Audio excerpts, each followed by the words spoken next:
know about Alton Meyer? He would have fits. Things would break. Cars would shut down, that kind of thing.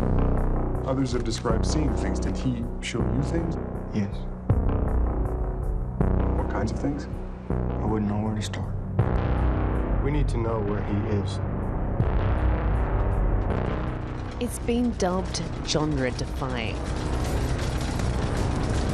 As supernatural.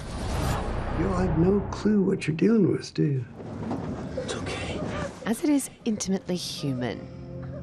Director Jeff Nichols' latest film, Midnight Special, is difficult to describe. It's a mash of genres to me. It's a chase film on one hand, it's a science fiction film in the world of kind of Starman or Close Encounters. It's also a family drama and a family drama about letting go. Featuring a star-studded cast including Michael Shannon, Joel Edgerton, Kirsten Dunst and Adam Driver, the film centres around a young boy called Alton who has special powers, played by Jaden Lieberher.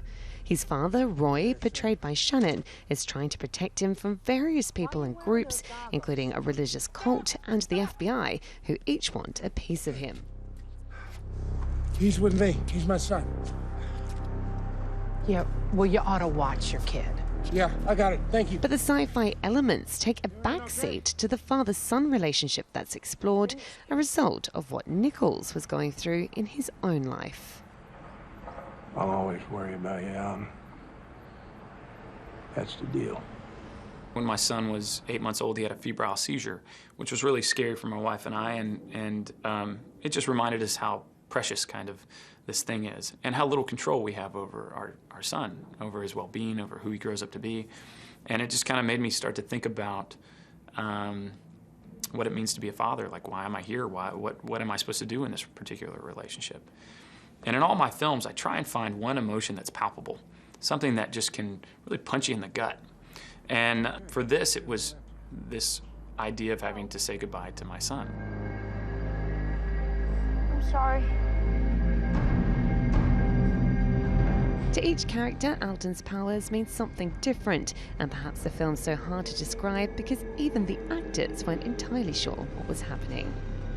He has this purpose that no one's sure of. No one knows what it really is, and he doesn't even know what it is, but he knows he has to do this thing, and so he's very determined.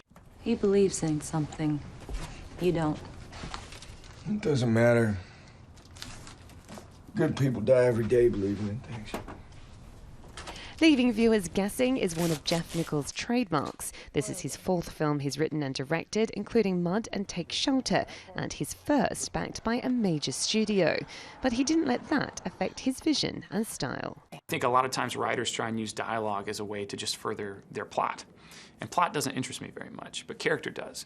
And as a rule, you know, two characters can't talk about something that they wouldn't really be talking about in that situation. They don't talk about their backstories and their histories the way that writers sometimes need them to in order to get their stories across. So I just made a very clear rule in this film that characters would only speak about things that they were supposed to be talking about. And the effect is this non-expositional dialogue, which you're just in the moment. It may be quirky, but it certainly works. Nichols has a loyal following of both cast and crew that crop up again and again in his films, most notably Michael Shannon. This is the fourth film that you've starred in with Jeff Nichols. I've read that you said you plan to never miss one. What is it about working with him that keeps you going back? Well, I feel like we have a lot in common, you know. We're both from the southern region of the United States, and I think we have similar influences, definitely have similar kind of preoccupations or concerns. I love Jeff's writing. I think he's a brilliant screenwriter. And Shannon's not the only one who feels this way. He's such a good filmmaker. Yeah, and he's a good person. Yeah.